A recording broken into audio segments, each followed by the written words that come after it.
minister in the temple of God. Give us access to our money in the bank. She said $3,000 is 1,000 to collect $3,000. We are here. I've always said there are two sets of people, the oppressors and the oppressed, and in between are the... Good morning and welcome to Open Air on Atlantic Television Network. Open Air is the network's flagship political platform through which trending political news, events and stories are discussed with stakeholders. Through these conversations, ATN uses political talks about specific issues, party system and actor to explore hope and engender positive impacts to the society. Today on Open Air, we'll look at these trending stories that happened in Rivers State over the weekend.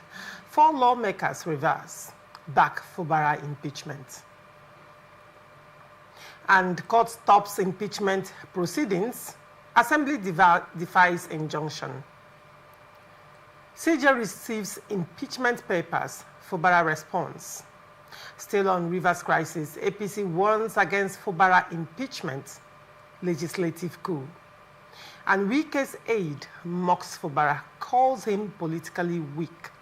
And then on to Abia State. Oti dismisses ex-governor's opposition, calls it political noise.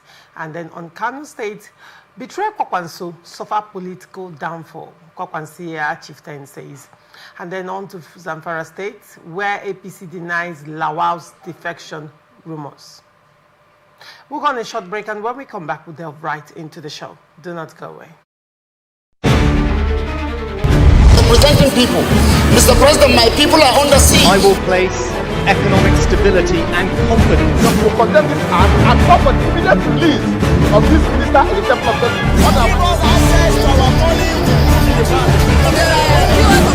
She said $3,000 is 1,000 to collect $3,000. We are here.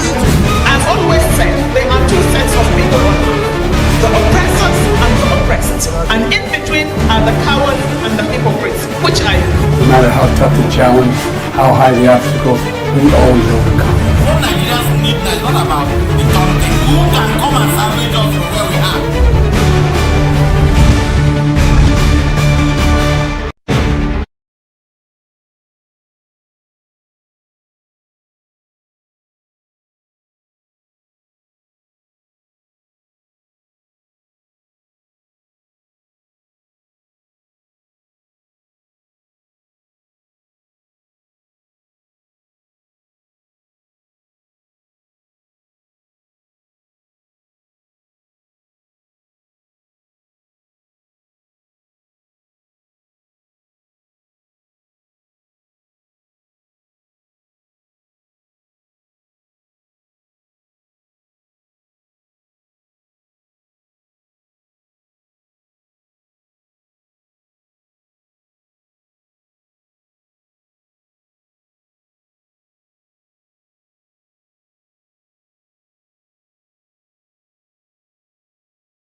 Welcome back and thank you for staying with us.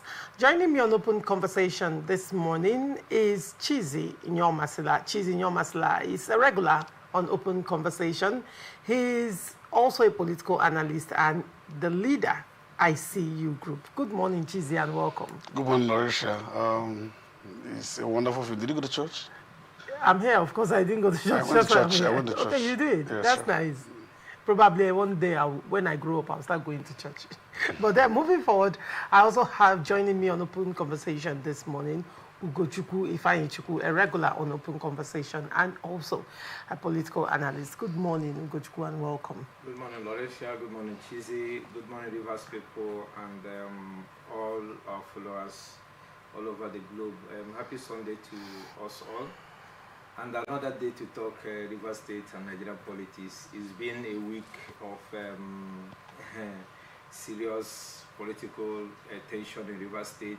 The uncertainties are hovering, and we stand by and we watch. And that's why we are here to x-ray the activities, the political activities during the weekend, in Rivers State. And then moving forward, 4 members of the Rivers State House of Assembly, who earlier withdrew from the impeachment proceedings against Governor Similaye Fubara, have made a U-turn, declaring renewed support for the process. The lawmakers are Minority Leader Sylvanus Wanko, Peter Abe Degema, Barile Nwako representing Kana 1, and Emilia Amade representing Obiapo 2 constituency, who announced their decision on Friday during a live broadcast outside the Assembly complex. Explaining the reversal, Wanko said the lawmakers initially called for political dialogue to resolve the crisis, but accused the governor and his deputy of responding with media attacks instead of reconciliation. He stated that the continued criticism of the Assembly by the aides of the executive convinced them that impeachment proceedings should resume, a position echoed by Nwako and Amade, who said there was no genuine effort at dialogue. The development comes amid heightened tension within the Assembly, which had earlier commenced impeachment proceedings against Governor Fubara and his deputy, Professor Ngozi Odu, over allegations of gross misconduct. With the 4 lawmakers rejoining the process after days of internal disagreements and a stalled preliminary, the impeachment move has regained momentum in the House. Let me start with you on this one, Chizi. What is you were here on Friday, and we looked at this whole scenario, and you were also here on Tuesday with Nze, right? Sure. When I think the second lawmakers, the first lawmakers actually came to plead, and they said that this is a sign of destruction about to come. So now with this development, I'm interested to know what your take is. First, let me give it back to you, because you have a way of quoting us when we say something and then we'll come back to say another thing. I know you have it there. What did I say about them?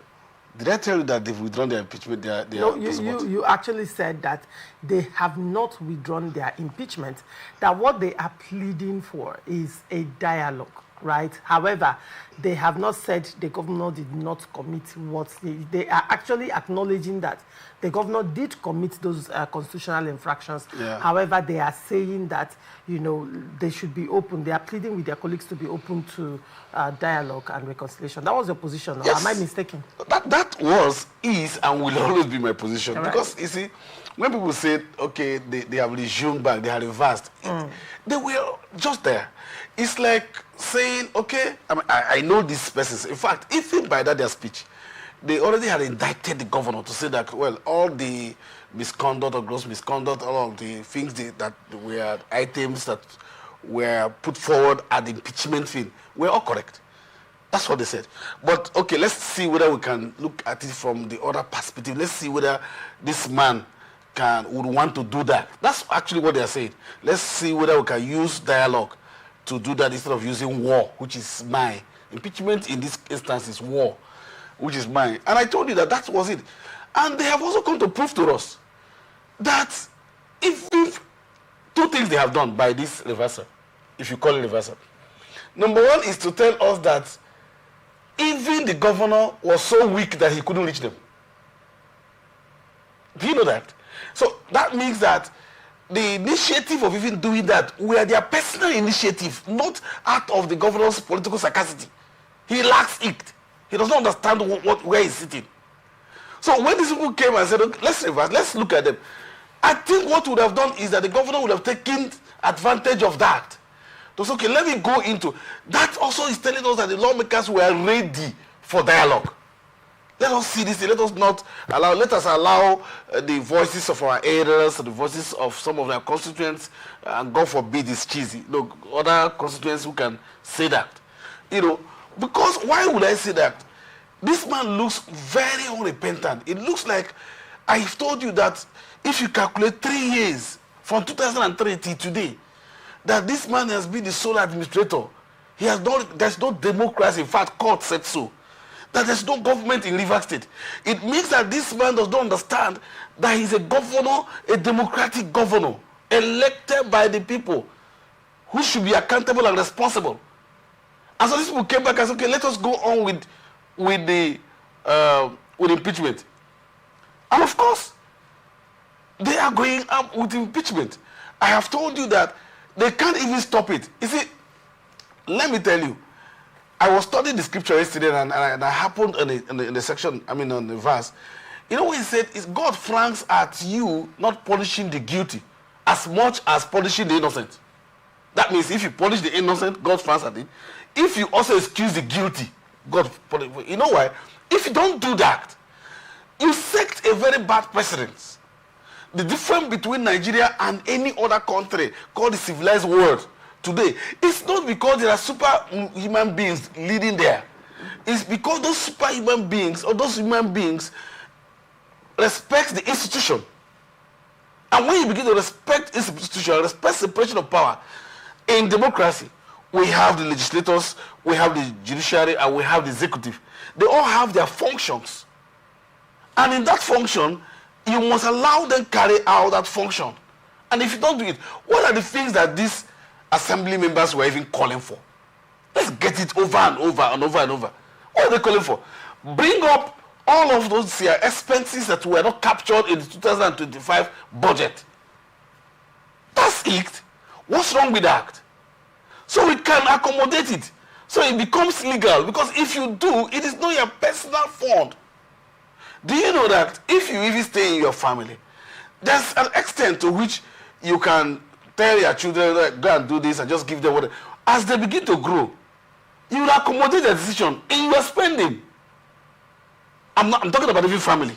But in this case, it's like these people were elected to approve what you should spend. And you now say, no, you can be spending alone. And they're asking you, giving you a leeway, bring it back. We didn't use budget in 2024. 2025, only by the mercies of the assembly, that is National Assembly, acting as Assembly of Rivers State. Only by the mercies that we even have a semblance of a legal document called this thing. And even in that, you are spending out of the appropriation.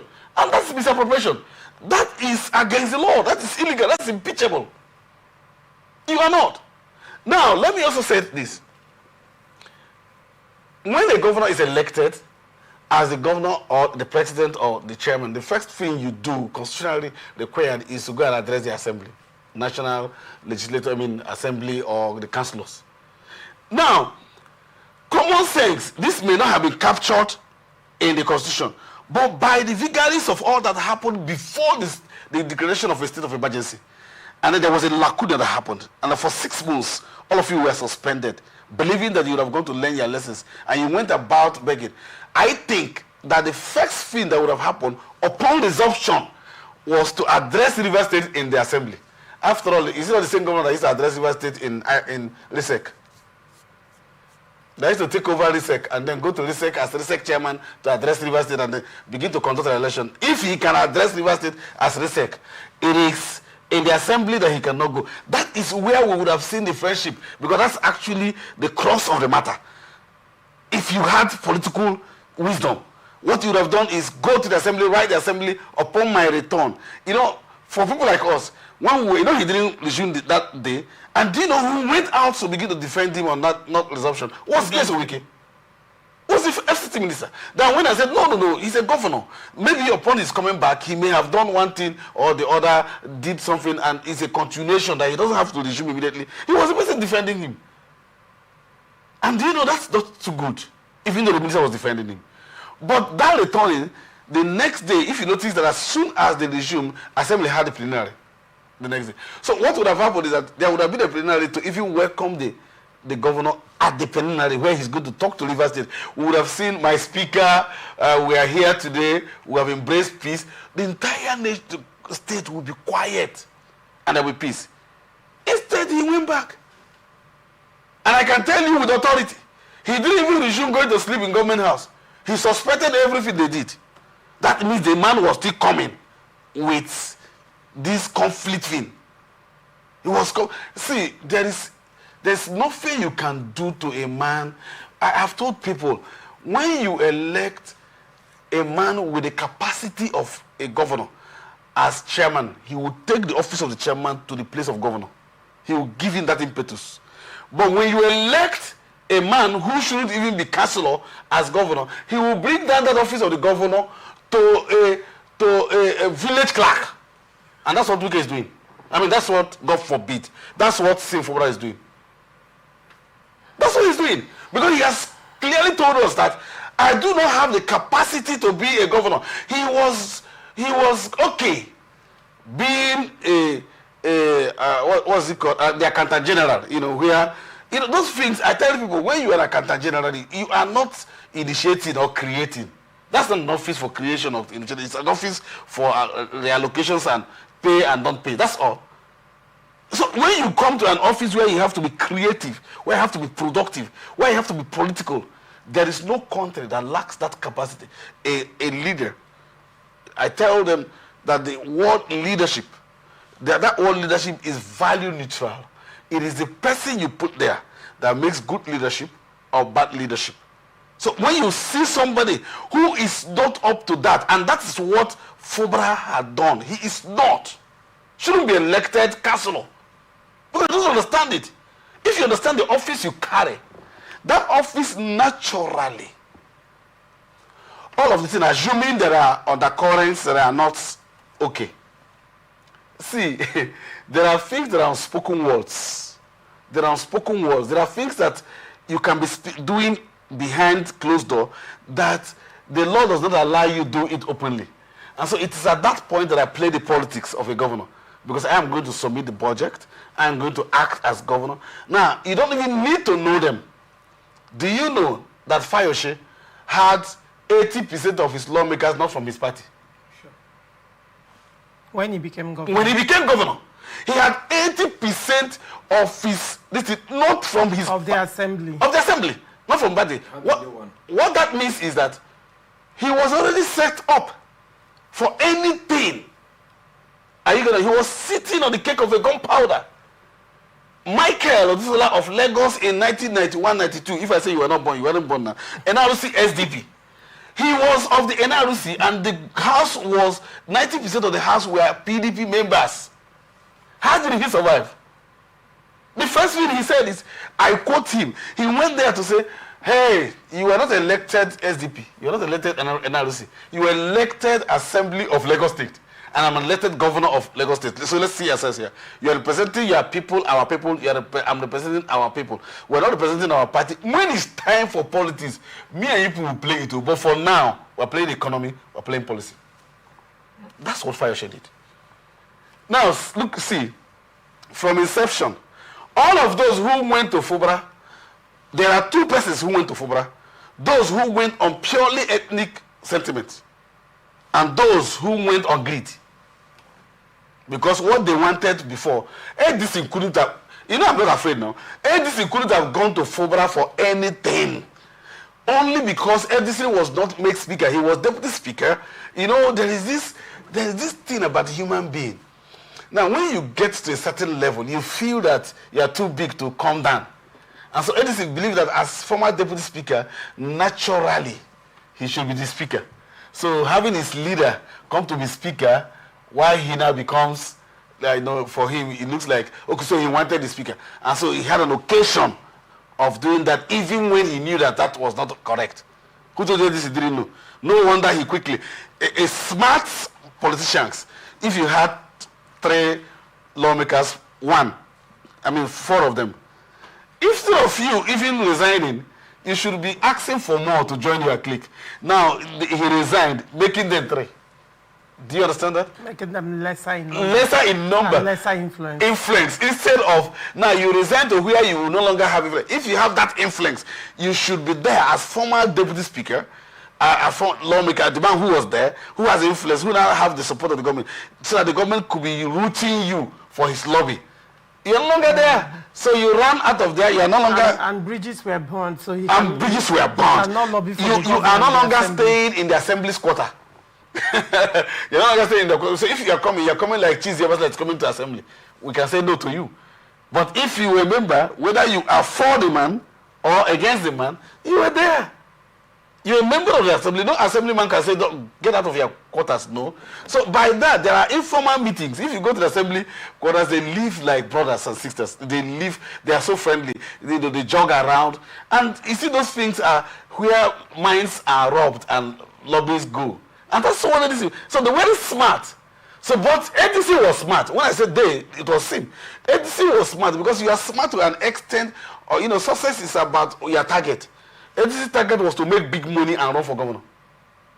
And so ADC knew that the only way to make money, I'm talking about ADC now, me, I don't fight, but I'm not carrying any baby. If he wants to do anything, I'm ready. I'm a very peaceful person, but I'm not carrying the baby now, that I will stop before we can do anything. Do me back, I do you. Quack me, I quack you. There is no need for that. I'm just saying it now, so I'm not afraid. So, but I'm saying that ADC went there to collect and made Fubara vulnerable. Those who were with him. The former SSG. That is Danagogo. Danagogo, that wanted to be, it is an insult on Danagogo that Sim was now made the chairman. Danagogo was SSG that wanted to be governor. That Sim now is governor. Edis now is looking at Sim to be governor. And then they went and held him. I said, don't accept, because as long as we can do this, we can do that. So they were making more money, whether you were going to assembly, and in fact, I can tell you that's why he's not going for appropriation, because those things will be out. All of the money. That's why they did everything. So the guys are comfortable, and so they have achieved their aim. So nothing. So you feel one of the things that is holding back the governor from presenting the budget is that certain expenditures will be cannot be explained. Then they will be questioned by the assembly. Cannot be explained. Because you're saying that before he presents 2026 budget, the assembly will question him on the expenditures of 2025, including the ones that, assembly have accused him of extrajudicial spending. Because it will be obvious. Right. Who gave you this? How did this happen? Where did he use it on? All right. So that's just it. All right, very well. Gochukwu, you are here as well. I'm interested to know your take on this particular development. Laurentia, the governor missed a golden opportunity. The governor, has continued to behave as a child who is being spoon-fed. In Christianity, they say there are those that are still taking milk and those that can chew the bone. The governor has demonstrated he's been a neophyte and a novice in the corridors of politics. The governor would have leveraged when these 4 assembly members, pleaded for leniency on his behalf without his own input. Because if not that it came out now, I counted them when they were giving their when they were making that press release on Friday, and I counted 26 of them. So if they didn't come out to give that press statement before they entered into the chambers to now had a resolution, because it was not a debate, had a resolution for the CJ to constitute the panel to investigate the governor and the deputy governor. we wouldn't have known, because I recall the rhetorics and what people painted immediately. The first two people came out. The camp of Nelson Wike has been divided.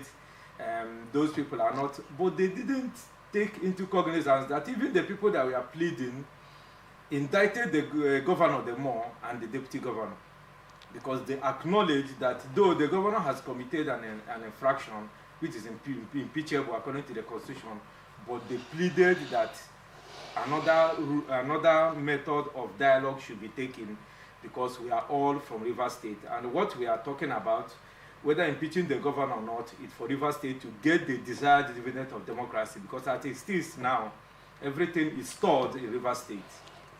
Nothing is working in Rivers State. But for the camp of the governor to leverage on that, you know, that those men were not even APC members, they are the PDP members. Even when the two female lawmakers came out, the one from the constituency 2 of the former governor, the FCT minister, said, I consulted my principal, because she made it known so that people will not say that she has betrayed Nyesom Wike and begin to, you know, anything concerning Nyesom Wike is blown out of proportion. They were just looking at it from the periphery. You know, the governor not using, you know, Laurentia, you advised the governor here, I think last week, that one of his problems is he don't have lobbyists. You know, Nigeria has employed the services of lobbyists that they paid up to $9 million to cement the rhetorics and whatever story that goes out concerning the Christians to the American nation. This is what smart politicians do. But the governor, what happened when the assembly members gathered and were giving their press statement? They said that the governor had continued, instead of using that energy with which he's go to churches and paying his attack dogs, this is exactly the word the majority leader used when he was giving that particular press statement on Friday. That the governor has, you know, instead of engaging in politics and reaching out to them, he has used that energy to go to churches and say that nothing will happen. His attack doors has, you know, increased their volume of attacking the House members and assaulting them, calling them backing dogs.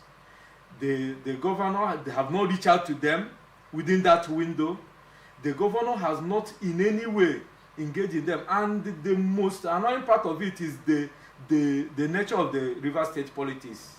I'm not missing words, because the elders and the people of Rivers State are divided in between the governor and the city minister. And I saw it play out, because instead of the people who are also those constituents and those airlights that has called on those 4 assembly members, as they said, that they have hearkened to the call from their elders, from opinion leaders and people of their constituency, that led them into coming to plead with their fellow members to tamper justice with mercy as it concerns the impeachment.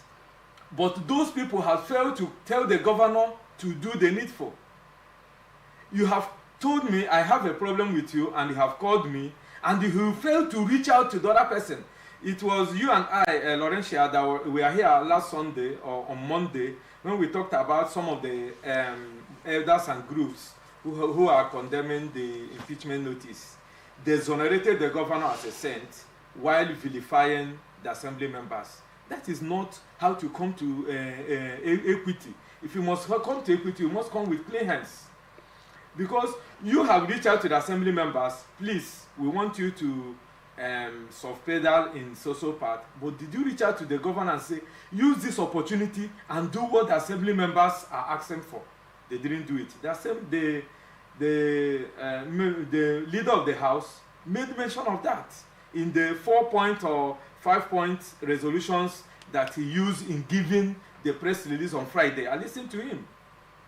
So none of them were able to reach the governor and say, can you do this, can you do that? Rather, what we saw was the emboldening of the assault and the insult heaped on the members of the House of Assembly. That is not how to play politics. When you see a window, just like he said, when you see a window of opportunity, it was even said that before fire sale resumed, he was able to get another 4 members to, before he was sworn in. Recall, after the elections, there is a window before a governor is sworn in, before assembly members are now being set up by the governor. He was able to win some people to his party. But for 2 years, 3 years running now, the governor of Rivers State have not been able to, bring in one assembly member onto his side. He's a bad politician. He don't know how to play the politics. Because, and you're talking about him, realizing what is happening. The governor have not realized that this is a political fight. He's taking it personal. Whoever that is advising the governor and the way he understands and comprehends things, the Rivers State governorship stool is not his father's property. Is not the birthright of the lineage from the similar Fobara lineage. No. And all these things, political positions are not served a la carte, but somebody made him. And at a time, the governor now see it as though he is embittered. He has been injured. This is not how to play political games. The governor have to go home and realize that this is politics and he needs to play the politics. People have been calling on him, even from outside Rivers State. We watch other national televisions. People have been saying, where 1 or 2 or 3 have said that the governor is not playing politics, that he should go home and play politics. That means something is missing. And the people advising him are not advising him for his good. A governor that came back from 6 months emergency rule and have said that his peace, I've learnt my lessons. The thing you would have done, even if you didn't go to the assembly that day, that resuming, would have sent in a letter welcoming them. Even if you didn't go, you are not even expected to go, but the governor would have sent in a letter welcoming them, and then, telling them that let them embrace peace, whether he means it or not. It would have served as a means for the governor to have, soft-paid out. Rather, what did we see? The governor came back and stayed on his lane. He came back prepared because he has been running away from meeting the assembly members. Let the truth be told. And he has continued. Even when Mr. President called them, the governor insisted on not meeting the assembly members. Even when the Supreme Court have said that there was no government in Rivers State, it's because the governor is running a solo administration. And even after the 6 months of emergency rule, the governor of Rivers State have not made any effort to meet with assembly members, either on friendly parley, or we see him go to the assembly. And recall that the assembly members reach out to him. Immediately they resume, they say, can we have the supplementary budget? Can we have the names of the commissioners? This is a way of reaching out and extending olive branch to the governor, but the governor didn't get it. If the governor had replied in any of these 2 motions moved by or resolutions had by the State House Assembly, it would have been a veritable ground for the governor to have, started going to the assembly. But what did he do? He rebuffed them. And Laurentia, another thing that the leader of the Rivers State House Assembly said on Friday is that people are saying that somebody will call them to stop the impeachment. It is a no-no. There is a limit to which Mr. President can go. This is a constitutional matter. Like I said on Sunday, let it continue. This is a week, let it continue. And Laurentia, those calling on Mr. President, maybe they have forgotten something. Mr. President himself is not a saint in this game. Recall he fell out with his subject, or the person he made in the person of Fashola. He fell out with Fashola. He stopped the comment. Yes, with Fashola. When Fashola was there, Mr. President would have lost his political. If he was not so strategic, he would have lost his relevance in Lagos State, because Fashola dealt with him during his second tenure. He's on record. That is why he quickly played smart. When Ambode started showing the same sign, he made sure that Ambode did not return. Recently, we saw Mr. President fall out with Shomolu when the assembly, who was with the governor ousted the Obasa. Obasa is working with Mr. President. Mr. President was very furious about it, that he was not consulted before Obasa was taken out. What happened? Obasa came back, and we saw that gap, that sharp division between the camp of Mr. Governor Shomolu and Mr. President. So on which political moral ground will Mr. President come to tell us what happens in Rivers State? So people that are calling on Mr. President don't know that his hands are tied. This is politics. There is a way Mr. President, see, Mr. President, no mincing words, makes the governors in Lagos State. Somebody had to take charge in Rivers State. And Nyesom Wike has taken charge in Rivers State. And Mr. President is treading carefully. Mr. President, people think that he's a neophyte in politics. Mr. President is treading very carefully because this is a dangerous zone for him to trade. Is he going to save Fobara? Is he going to fall out with Nyesom Wike? Mr. President, those calling on him, he has intervened on 2 times and the Fobara did not learn his lessons. He shouldn't be, allowing himself to be drawn into Rivers politics that may dent his chances of going, because Laurentia, you know that before now, it was Kanu, Kaduna and Borno that were drawn into the political equation before you can win the president of Nigeria in the national politics. But today, Nyesom Wike has taken it away, has broken the wings of Kwankwaso and that of Atiku. Buhari is no more. Who is the next person? It's Nyesom. You can't win any national election in Nigeria without consulting Nyesom Wike for the vote of South and Rivers State in particular. And people that are calling Mr. President that he will make a phone call, has Mr. President or any member of APC National has a vote to cast for Martin Amehule to win his election to come back as a member. Or Martin no, Martin Amehule. I mean, they are calling they're saying that somebody will call, that they will not go, that the assembly members cannot do that, this and that. This party, even it will be very belittling of Mr. President to start meddling in this affair. Is he calling Martin Amehule? Is it part of his presidential functions? This is where Mr. President has intervened. Both the elders in Rivers State are divided sharply. Some are supporting, some are against, and Mr. President has tried his best. I was listening to Jide yesterday. On Jide podcast, he was saying that issues with Jide, that Mr. President will come, and I made a comment there. How many times will Mr. President intervene? And is Fubara a baby that Mr. President will be dragging him on the hand every time to save him? He should man up, come down from his high horses and play the politics. This is politics. I've said it every time on this table of truth that they are not dragging wife, they are not dragging land boundary. This is politics. And if you are decided to play politics, play it to the end. But Mr. President is even caught between the devil and the deep blue sea. As far as Rivers politics is called, at this age and at this moment in the Rivers politics, for him not to lose his chances in Rivers State, he must tread carefully. Because if he's coming to this equity, he should look at himself and know if he's coming with clean hands too. All right, very well. Cheesy. Ugochukwu brought a very interesting perspective, and that is also periscoping the position of the president and presidential intervention, of course, in Rivers State crisis, citing the previous political interventions that have been made before. Now, considering the ambition of the president come 2027 and dabbling into Rivers State politics again, whether it will make or mar his chances. Now, Ugochukwu is saying that the president is caught between Wike and Fubara. Who will he back?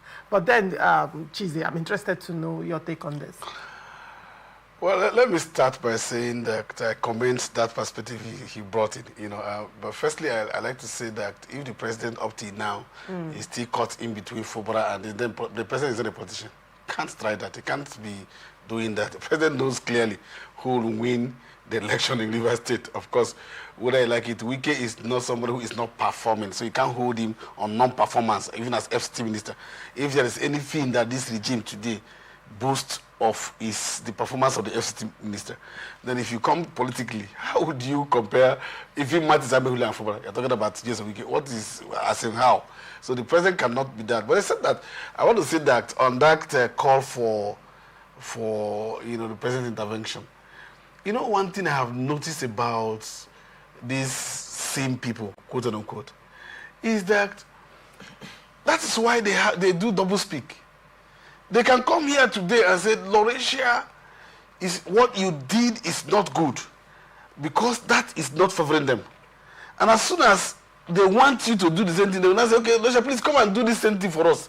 That's like, you remember when the president came in the first instance, the president came and then called these people together. The 10-point agenda. The 8-point agenda. 8 points. No, they called it Peace Pact. 8-point Peace Pact. That they brought. The president called them and then said, okay, this, I wrote it down. It was even a political risk. Those things were supposed to be gentleman agreements. This, can you do this? Can you do that? President said, no, sign. This person signed. Just when they came back, it was these same people that said, oh no, the president does not have right here. This is River State. We are a state of our own. Why would the president come into River State to dictate for us what we should do? The governor shouldn't do it. The governor should do it. And the governor didn't do. And so the president said, okay, people should go ahead. Let me watch. At that point, the president was watching to know between the Martins Abehule and, I don't like saying between Wike and Fubara, because there's no comparison.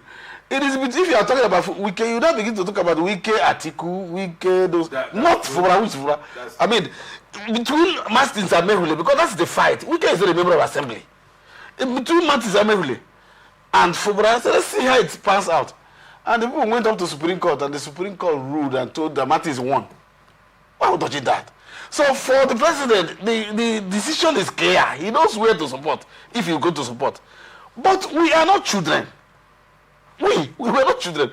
The president went ahead. I hope you know that was the president. Some of us, I came here and told you that the president saved Fubara. They should be thanking him by declaring the state of emergency. Before now, Fubara would have been long gone. Because all of the things that he committed. In fact, when the Supreme Court ruled that there were no government, that was enough impeachment ground. In fact, that the next 2 days, the assembly was supposed to impeach him. And then, because on what ground? The Supreme Court has ruled. So I think smartly, what the president did was to save him. And then that declaration of a state of emergency happened. That was go back and think. Go back and do something. So it means that I'm talking about now Fubara versus the president. On 3 grounds, Fubara had disrespected the president. Namely? Number 1, it was Fubara who ran to the president before that peace park. It wasn't Wike. Wike can't go to the president for River State team. No. It was Fubara who went. Fubara was taken by a certain governor to the president. The president said, okay, I'm going to call. It was Fubara who went, and the president now called the FCT minister to call his people, and they came. He said, okay, I'm going to come. And the thing that the FCT minister told the president was that I'll be shocked if he will still keep to this agreement. I'll be shocked, sir. And he said, okay, come. It was the president who invited Peter Odile. It was the president. So the president called them, and after that whole thing, before the president, the man didn't do it. That was a disrespect. And people started, all the elders, quote unquote, those whose prefix is spelled elders, that are not elders, they came together, went to court, asking the governor, the president, that the governor should not respect anything of the president. That it's not constitutional. Same people with same name. So president said, okay, let me remove my hand. And what happened? President now intervened on the declaration of state of emergency. You saw what they were saying. The president did that, he did this, and all of that. No wonder they went to court. Who are they? It was them who went to court to say that what the president did was not correct, saving him. And some of us were saying that the president was saving him, not the Martins Abehule. And these people agreed. Now they came back. So on that second ground again.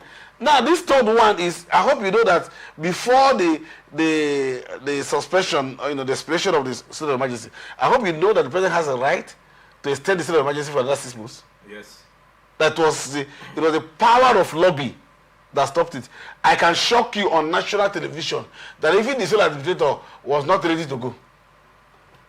He too wanted to stay for the next 6 months. Who will see that and go? He too wanted, because there was no assembly. There was no assembly, there was no commissioner. So the guy was just doing whatever he wanted to do. So he was ready. So it was lobby against lobby. That was when FCC minister, who loves Rivers State, said, okay, let's go. And then took him, because football was, they went back to the president. And all the things they have missed with the president again. The man has come back, so the 3rd time.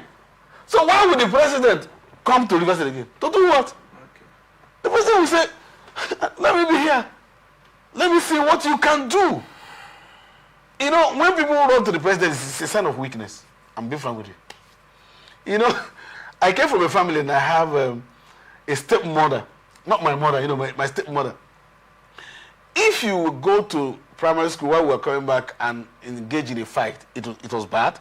But if you engage in a fight and come to report to my stepmother that one of your mates beat you, God, my stepmother will so beat you. In fact, it was better that you didn't tell her. And we don't lie. So my stepmother will beat you. So she taught us to stand outside and fight back. Let's go and report. You are a governor. You are going to report to the president. Let's go to the president. Let's go and back to the president. Just look at a politician. Just because you went to the president and said, I'm going to become a member of your party, and then you came and they registered you. You flood. We are now 001 leader. I'm the leader of APC. I'm a member of APC. I'm a member of State Executive Committee of the APC. I've been in APC. I'm a stakeholder of the APC. There is nothing like State 001. What we have is Unit 001. I am 001 in my unit. If you have 001, I have 001. I think I explained that. And you know the reason for 001? 001 is between 1 and 100. So 001, so you can do 100 until when it comes up to 1,000, because no unit is up to 1,000. When unit is up to 1,000, they step that unit and develop another unit. It's a unit-based thing. That's why it's 001. If it was a reverse thing, it should have been 0000901, because we're millions. Excuse me. If you don't understand it, why are you doing that? So you see a village man will come and say, I'm 001 in River State, because they gave you 001. Chief Master is 001 in Unit 9 of your Ward 7. I'm also 001. So the day he visited is 001. So technically, registration of party membership is not by state, but by the units. Units! It's by the units. So one cannot claim to be 001 of state in terms of registration. The person will have to refer to his units. There's no state registration. There's no state registration. There's no world registration. There's no local government registration. It's unit registration. So you now flag it off. I am telling you, I'm not exaggerating this. I am 001. The next day I will bring my APC card. I will show 001. So you know that 001 is not about. So in university there are about 7,000 something 001. All right, very well. So so again, but before we go into another place, there's something I want to advise our people. I want to advise the church. Today is Sunday. Do you know there was a preaching? Do you know it was the preaching of certain clergy that changed states like America and all of that? I hope you know. Mm-hmm. They were hammering on social justice. Back in Nigeria, just recently, that the Senate president went to a mass, that's the Catholic Church, went to a mass, and the Reverend Father didn't mind that he was a Senate president, was there hammering on forgiveness, on this, on that, that the Senate president rose in response to say, I know he was talking to me, and because of that, I asked my legal district to withdraw all my cases. What am I saying? All of those backing dog. We are said in church. Okay. All of those things we are said in church. And so it looks to me that even the church, some of them is so down to the extent that they can't look at the governor and advise him. If a governor feels that you are church, that he respects that person, in our place here, you can say, my friend, listen, go back here. There's a peace window. Go and make peace.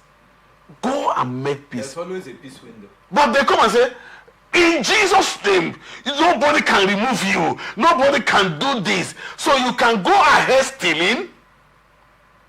Why nobody removes you? You know, I've always said that there is a Malachi 3:10 which calls for tithe and offering. There's a Malachi 1:3 that calls for the kind of offering you should accept. Don't jump this to collect this. They don't read that one. This offering says, if there's an offering, that an offering there is an offering somebody will bring to your church, that it will kill the spirit of the church and the fire in the church. It's there. That same Malachi says to them that if the man is very unfaithful to the family, he is not talking with his wife, he is not doing that, he shouldn't bring an offering. Are you preaching that? I just saying bring the offering. So sometimes you also look at that there won't be peace without justice. You can't look at somebody, your church member who is seated there, and you know that he's recklessly disobeying the Constitution, and you're waving that and say, "I'm going to pray." I had a very nasty experience. One of our friends was shocked. Some people were, I don't know, they were chasing some persons, and then he ran into it and they shot him. Do you understand? And he had bullet. He was there. And somebody called us, our friend, we were running. When we got there, if you saw pastors praying, Father, in the name of Jesus, and nobody is making effort to carry this man to somewhere. So I went there and said, "Excuse me, please." They said, "I'm a devil." So the devil carried this man to a hospital. And then when he was in the hospital, I said, "He can start praying." And he survived it today. We call him hero. He survived that God. If they were there praying, ignorance, the Bible said my people die for lack of knowledge. I rest my case here. All right. Laurentia, from what the question you asked, still on Fubara being unable to, honor or respect Mr. President. You recall that when this issue in River State started, the deputy governor of Ondo State, in the person of who is the governor now, after the death of you're talking of Ayadetu after the death of Akeredolu. Recall that this issue was happening when Betty Akeredolu was pretending over the state. You recall what happened, that Mr. President stepped in and they said, "Don't remove any commissioner, don't do this." There was this resolution even before River State went to Mr. President. It was honored. Today, did you hear anything? And even those that wanted to, that had aspiration, you saw some of the commissioners then saying that the late governor told them that they will be his successor. And they are also told that Ayadetu, and Ayadetu told us the story of how the governor was in his bulletproof car when he was sworn in his first tenure and all that. The governor assured him that he is the person who was going to take over from him. All of them were claiming. But Mr. President said, "Okay, look at the governor the late governor had his kitchen cabinet, who were now working with his wife, and the wife wanted one of them to take over, one commissioner then, I think Commissioner of Finance or one of the commissioners then. But when Mr. President stepped in, there was a give and take. He said, the governor, make sure you don't remove any of the commissioners. Let them serve under you. You recall there was that, even for them to let him be, he was on acting capacity when the governor died. They blocked the assembly, blocked him from being made the substantive governor. It was when Mr. President stepped in and he settled them. Till today, are you hearing any political infraction in Ondo State? This is where people respect elders and respect political resolutions. But what when in the case of River State, that till this moment, we are still on it. The one that happened in Lagos State, are we not here? Did we travel to oblivion when Obasa and the Showolu fell out? Okay, how did Obasa's son now become a local government chairman? He was a deputy to the person who won that local government. At the time, the man went into the thin air. The first time councillors in Nigeria were pitching a chairman of a local government. They removed him on the ground that he was incapacitated by ill health. But they know the politics they played, so that the son of Obasa whom they didn't allow to stand in for that election as the flag bearer, they quickly played him as the number 2 of that local government. He later became the number 1 in Lagos State till today. But what is happening in Rivers State is that some people are today we don't hear about Ugochinyere coming to take his own portion of the cake. Ugochinyere has ceased coming to Rivers State. Then all those elders, what elongated this is that Sirene Fubara went and surrounded himself with those who were political enemies to the minister, who didn't contribute anything to his emergence. Those who were Hideto Abuja politicians, who came back immediately after they lost grip with Atiku. They came back to Rivers State. Now the enemy of my enemy is now my friend. Right. That's the problem of Fubara. So if Fubara would not go ahead to talk to himself and those who worked for his emergence as a governor, we are talking about politics. We are not talking about village meeting where you make contribution. If he will not go back to the family that brought him to the state, he will continue to have this problem. So the governor should go and ask Ayedetua how he managed the crisis he had as a governor. He's still a serving governor. All right. And other examples abound for the governor to pick from. So there is no gate running from pillar to post. Mr. President, help has a boundary. But in this case, this is a constitutional matter. All right, very well. Still on River State crisis. River State High Court sitting in Oyibo, Port Harcourt, has issued an interim injunction halting moves to impeach Governor Siminalayi Fubara and his deputy, Professor Ngozi Odu. The court restrained the Speaker of River State House of Assembly, Martin Amehule, the clerk, and other lawmakers from sending any correspondence to the Chief Judge for the purpose of constituting an impeachment panel. In his ruling on 2 ex parte motions filed by the governor and his deputy, Justice F.A. Fiberisima also barred the Chief Judge of Rivers State, Justice Simeon Amade, from receiving, acting on, or processing any impeachment-related documents for 7 days. The court granted leave for substituted service of court papers on the lawmakers at the assembly quarters and adjourned the matter to January 23, 2026 for hearing. Despite the court order, the River State House of Assembly insisted it would proceed with the impeachment process. The Assembly spokesman, Enemy Judge, argued that the court lacks the constitutional power to intervene, citing Section 188, subsection 10 of the 1999 Constitution, which he says bars judicial interference in impeachment proceedings. Meanwhile, the Assembly reportedly resolved to continue its actions against the governor and his deputy, as 4 lawmakers who had earlier withdrawn support for the impeachment reversed their decision, accusing Governor Fubara of being unyielding, further deepening the political crisis in the state. Ugochukwu, I'll start with you on this one. What is your take? Yes, the court, as stated by the House, lacks the constitutional powers to stop the impeachment proceedings. It only gives the court the room to question the procedure after the whole exercise must have been concluded. So those who were running, but I thought I asked that question the last time I was here, that I was thinking they said there was a court injunction already restraining the CJ of River State from entertaining any correspondence from the Assembly on impeachment proceedings. But why running again to another court? And be that as it may, whether they run to a court or not, it is only an injunction that has a life of 7 days. So it will not stop the process or to go on.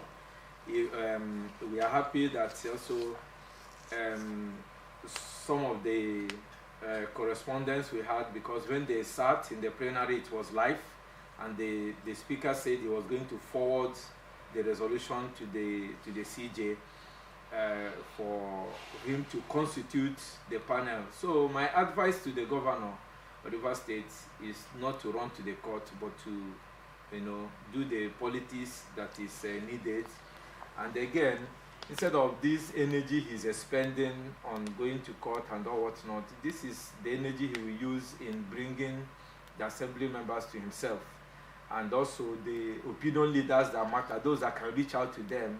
And for the CJ, he has no other excuse other than to constitute that panel. It is only the panel that has the powers to save or indict the governor to that. But running away now from setting up that that committee is only buying time, and in the buying of time, you are now endangering the governor, because if you know you are very clean, if you know you have no skeleton to hide in your cupboards, you should come out and exonerate yourself, because they have given, the assembly members have listed the infractions. It is not for the governor to respond. It is not by fiat. It is done by fiat. So it has a process. And let them, them that are going to court should be mindful. And also Rivers people should take note that the assembly members are following the procedures. Recall whether the governor has received the letter or not. After 7 days or 14 days, you know, on Monday they were saying that it filtered around, they were not going to reconvene. We are the assembly members. They are not going to sit. Lo and behold, in the afternoon, the assembly members resurfaced.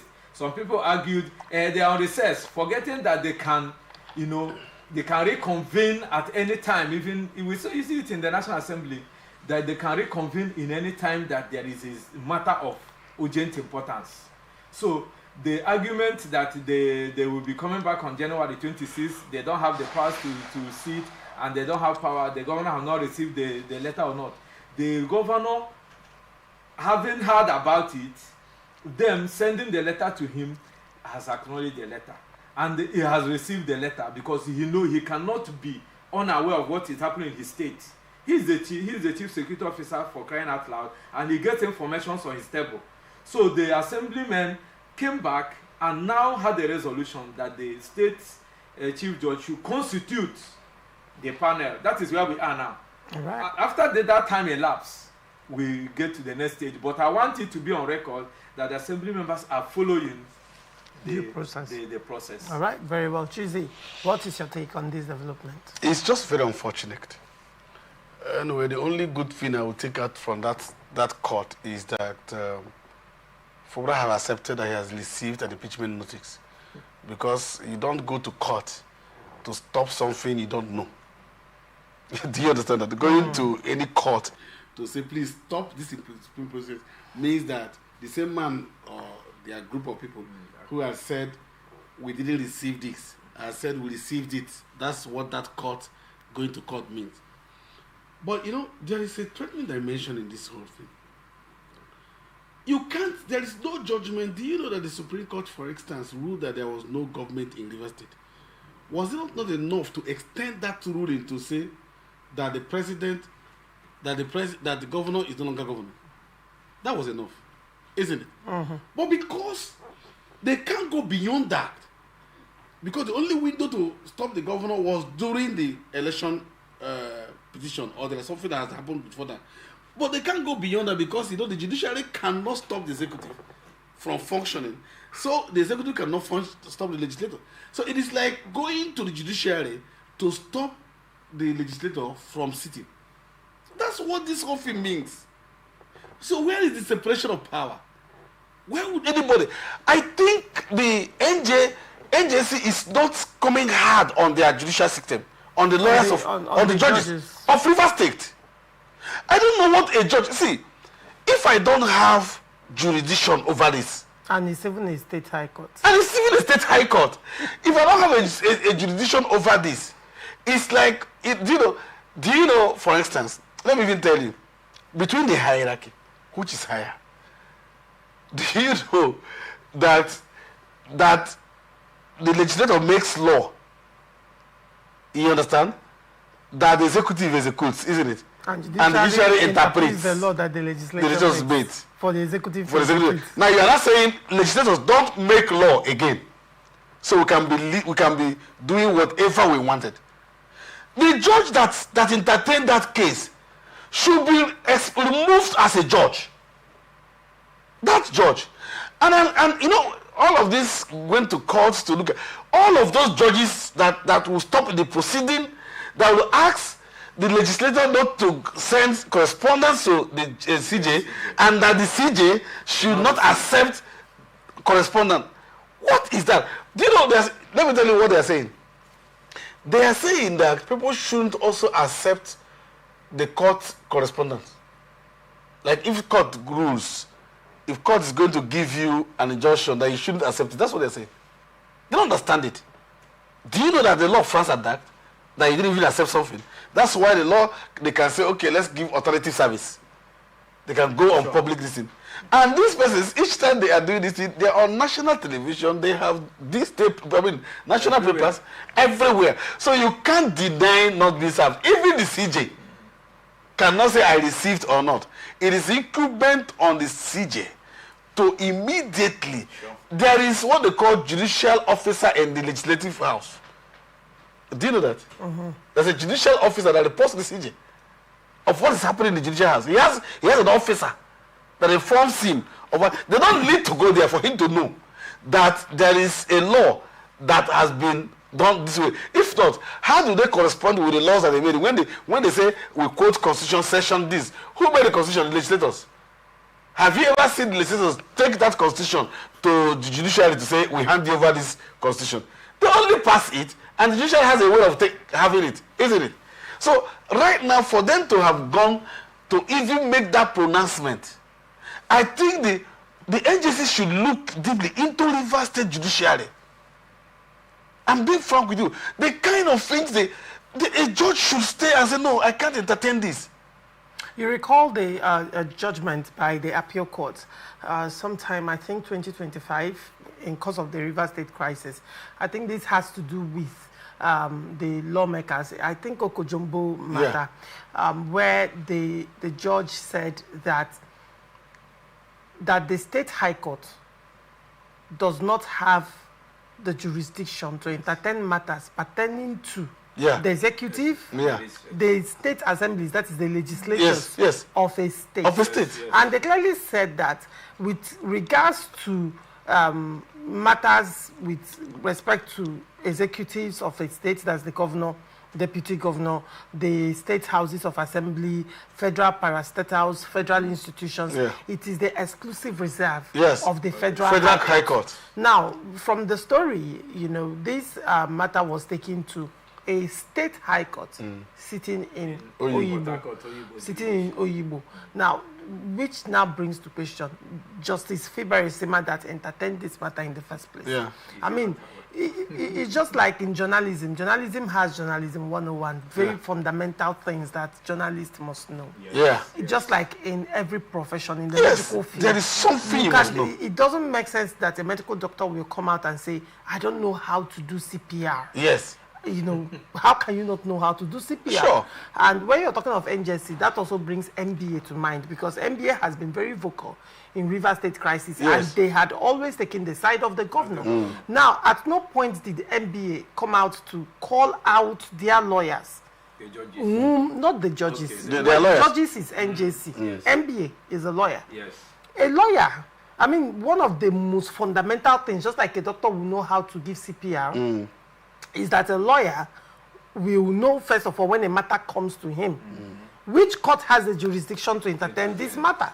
So it doesn't make sense to anybody who knows half his onions, not even fully, that when a lawyer receives a matter or is briefed, the first question will be, what court has the jurisdiction to entertain this matter? Just like taking a matter that is to be taking a murder case to industrial courts that deals with union, right?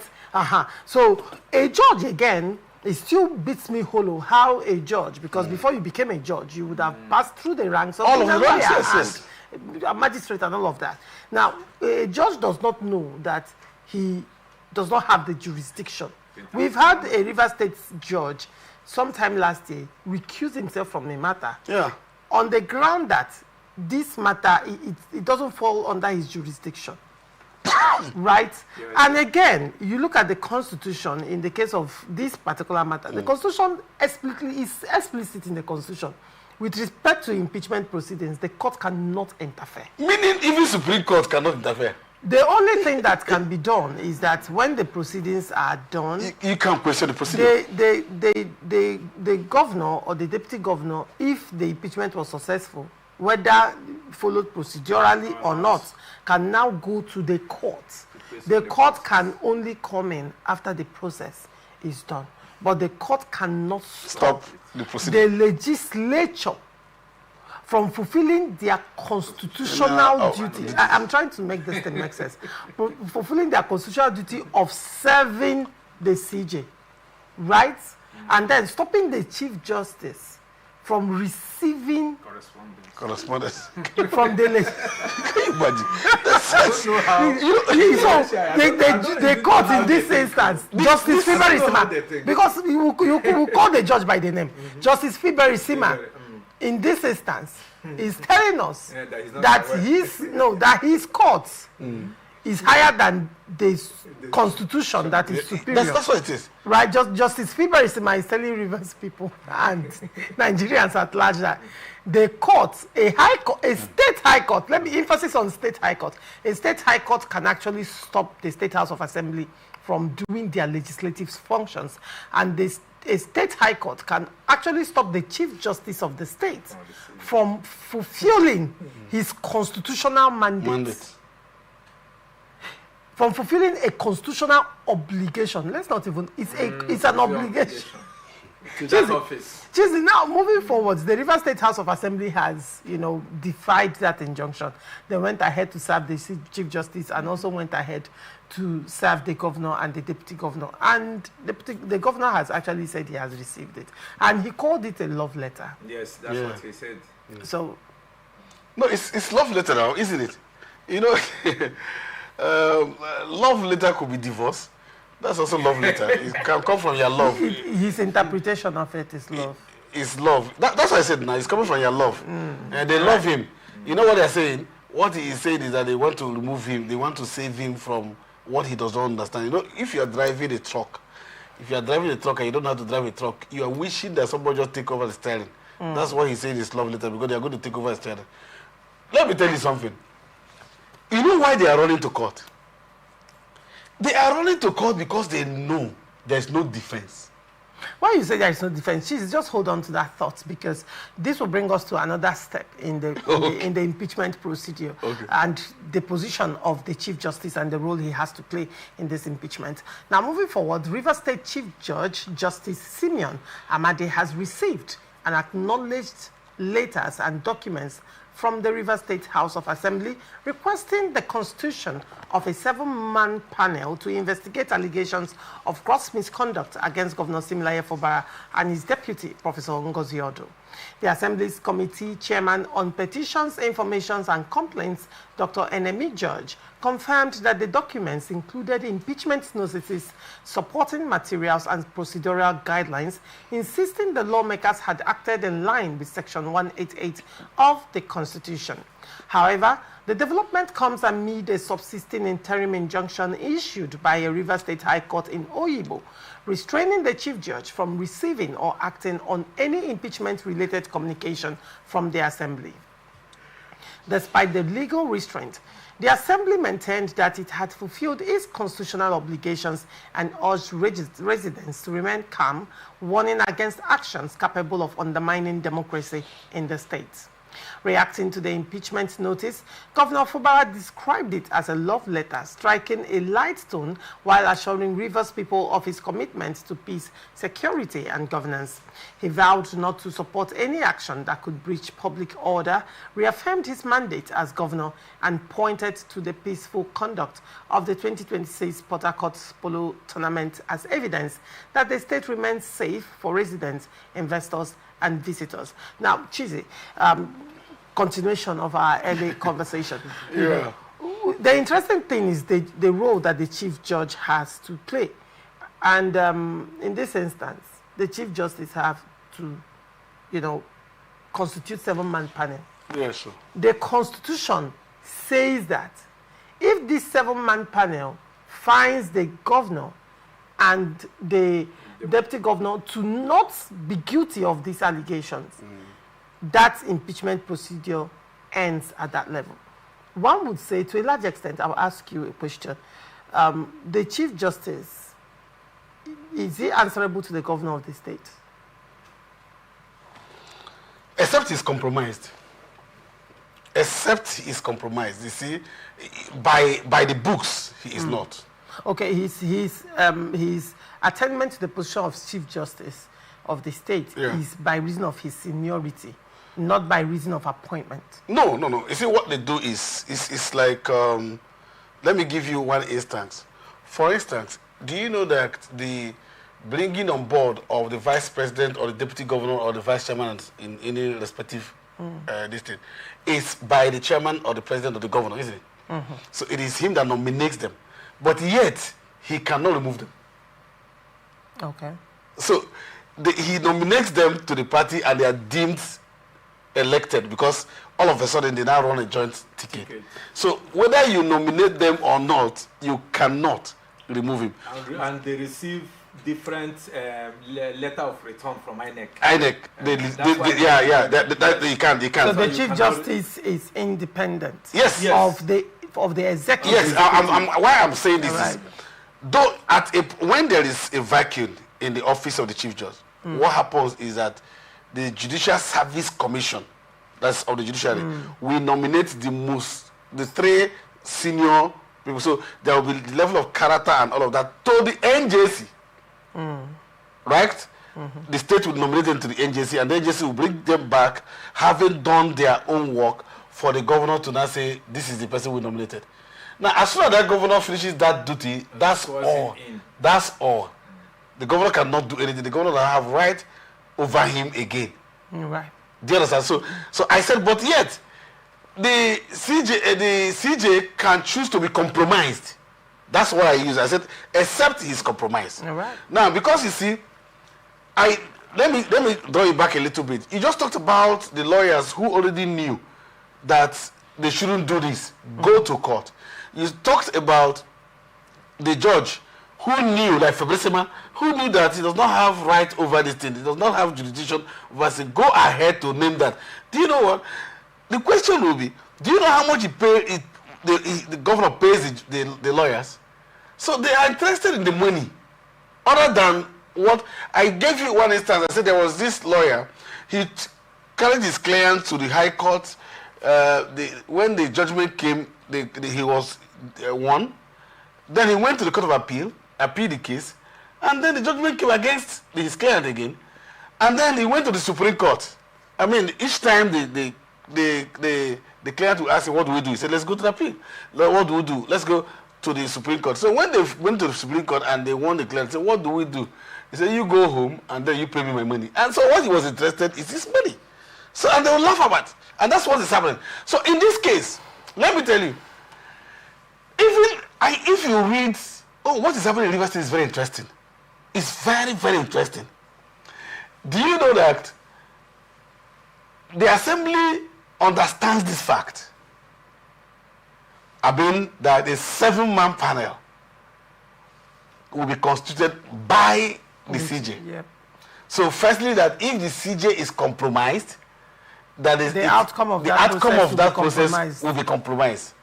And yet, the assembly went ahead not only to submit to do the constitutional requirement, just the letter. They came with all the resolution, the constitutional backing. They went with the materials backing everything. Like, this is the evidence of what we have said. This is the evidence. You know what the assembly is doing? The assembly is saying, check it out. Yes. The assembly will publish those things as soon as they start sitting. The assembly will publish everything. So it will not be difficult. The world will say, okay, let's see. That the assembly said governor bought television that was not in the constitution. This is the appropriation law. The 2025. And the television was not captured. And the television was not captured, and yet the governor bought it.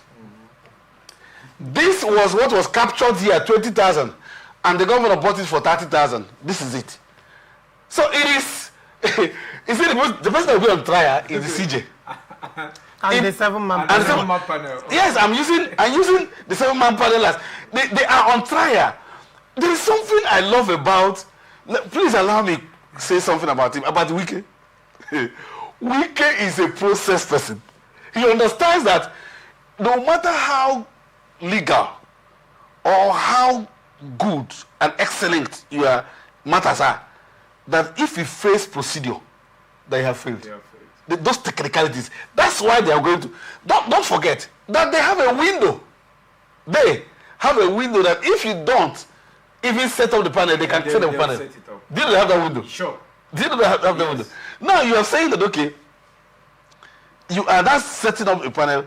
The assembly will go to the panel now and speak to the panel. You will come to the panel. You will write. So when you write and tell us what you have done, whether this conduct is not impeachable offense.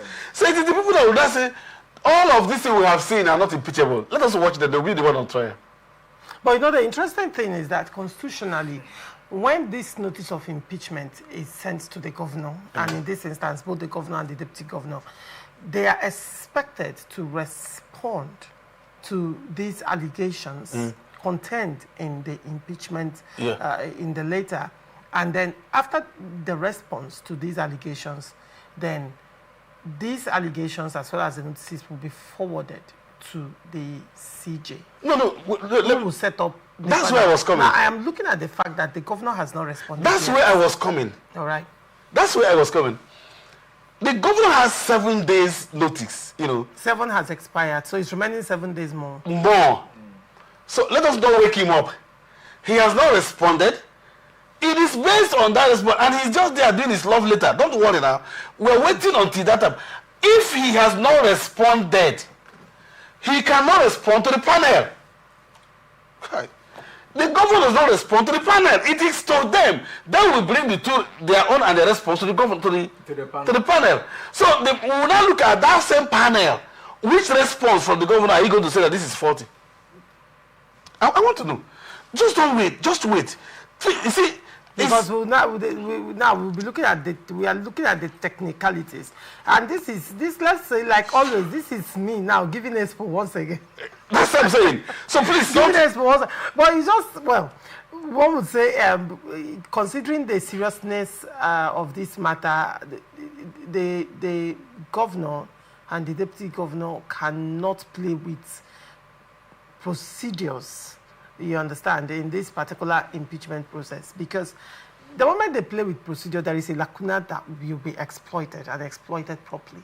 So if you're going to have a fighting chance, one would say that they have 7 days remaining, because the Constitution says 14 days. And when the governor, when they respond, the House of Assembly is expected to convene again and look at the response. After looking at the response, all these things will now be forwarded. If they still look at the response and they are not satisfied with the response, they will now vote. That's what the Constitution says. They will now vote again. And if the majority says, let us continue, we are not satisfied, we'll continue with the impeachment process, then it's forwarded to the CJ. And if they vote and majority says the excuses or the reasons that the governor presented is cogent. Okay. So let us stop this proceeding here.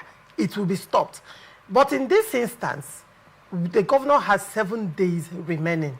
And within that 7 days, the assembly is expected constitutionally to convene and look at the response from the governor and then take a decision. Okay. Let me tell you that, firstly, they don't have 7 days remaining. He doesn't have 7 days remaining. He has about 5 or 4 days remaining. Okay. Sure. Yeah, sure. He has about 5 or 4 days remaining. And so their assembly will convene. They have sent it. That's why I said, I'm accusing you, Lauricia, that you're working for FUBRA. Why would you yes. Why I said so is, so that FUBRA, I know them. FUBRA will think where we are going to is the 7-man panel. That is what he will think, and he will wait to give his response. So how am I working for? Because you are waking him up to go and respond. You are making. I am just standing on the truth, and I just want. I want this matter to be resolved, and I genuinely I want the governor to escape certain people.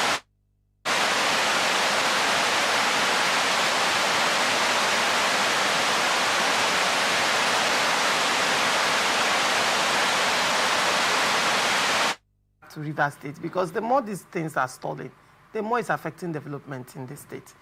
But then one would say, to a large extent, all the expos I have ever given on this show has it been taken. No, you see, what you are doing actually is good for your profession, not good for us. But I can tell you that the reason why he wouldn't even do that is that the man is going with certain level of ego that I have not seen. Right. Yeah, it's a displaced ego, that he feels that, if not, all of those time you are wasting with lawyers going to court would have been time to go to the assembly. All right. Isn't it? So, but you talked about something that's very interesting. That's interesting, that you want this whole impeachment thing to go so that development can continue. That is why some of us want him to be impeached, so that Rivers State can be peaceful. All right, Chizzy, at this point, Ifeanyi Chukwu, what is your take on this matter? I think Chizzy has said a lot on it, and the only thing I have to say is that the CJ of Rivers State should do the governor a lot of good. If he loves the governor, he should set up the 7-man panel. There is no way he can run away from it, because he's constitutionally mandated to do that. He is also in the picture of this process of impeachment, because he has a role to play by constituting the members that will be non-political members. There will not be any member of the House of Assembly, not a member of the state ESCO, but people of great integrity and respect in the state. So, but my misgiving here, Laurentia, is this: given the number of people and the sharp division between the Rivers elders and the opinion molders and Rivers academia,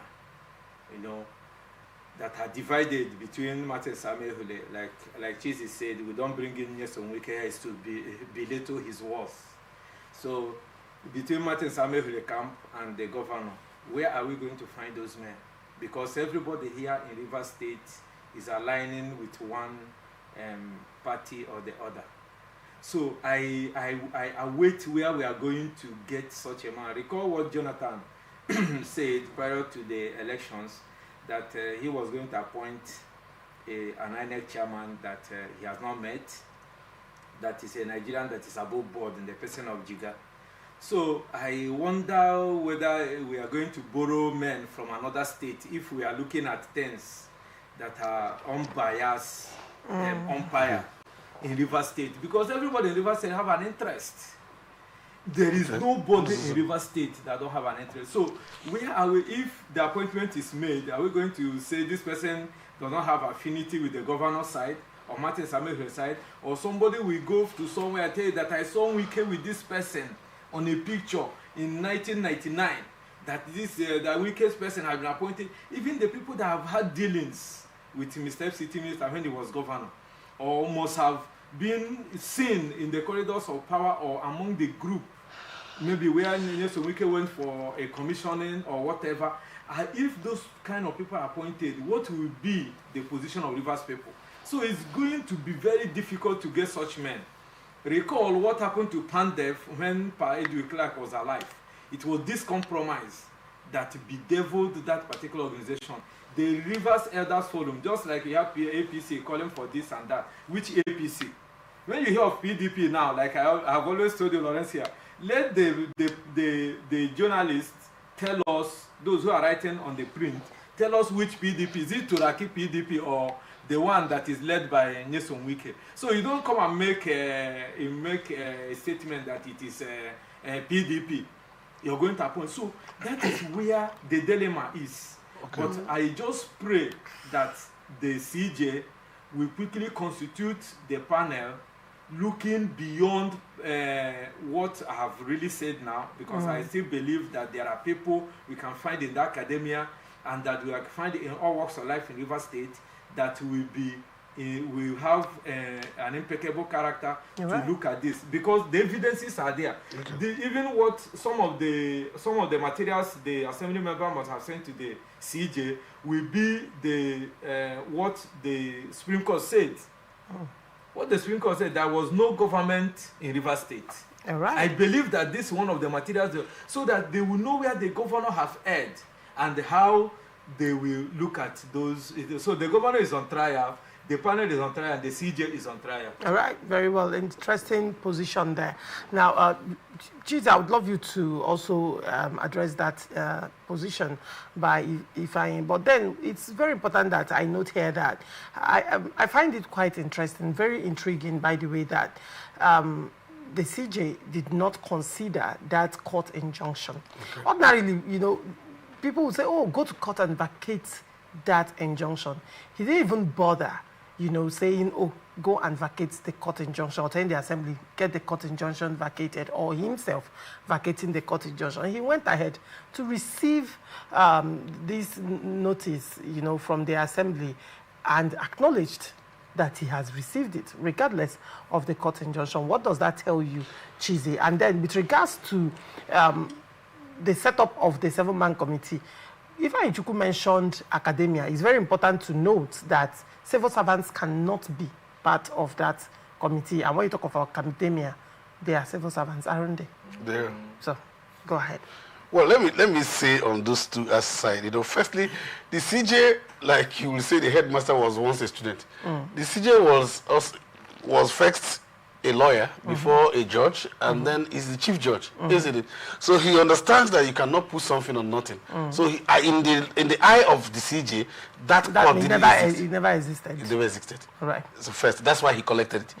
Now, that's also looking like a signal to the CJ that he's a CJ indeed, that he's unbiased. He's telling us that he's unbiased. No, but I am not saying that he shouldn't be biased if he chooses to. Like I said, the CJ and his committees are on trial. He said, oh, we won't get, yes, of course, because there's divide. Even in wherever, there are this identical divide in over people. But I can tell you that we still have men of integrity in River State, because we will not bring angels. It will have to be human being. But let me tell you, let the CJ don't even nominate. Let him ask Fubara to give his 7-man. Fubara brings his child, brings out the last son, bring everybody, and there are 7. That the evidence are so glaring that they cannot stop it. It's overwhelming. That's what I'm telling you. That is how far this impeachment is. The only solution that would have been in this impeachment is political solution. But this impeachment is so glaring that even if Fubara brings his wife, his child, everybody, and there's Fubara and the team, every document submitted will be submitted to the world. It will be made public. Public. And of course, we will look at it. Everything you will not tell us where step by step. Everybody will follow it step by step. And we're all here. And they let us say those things did not happen. Oh, no. Then the people will tell us that it didn't happen. It didn't happen. All right. That would be it.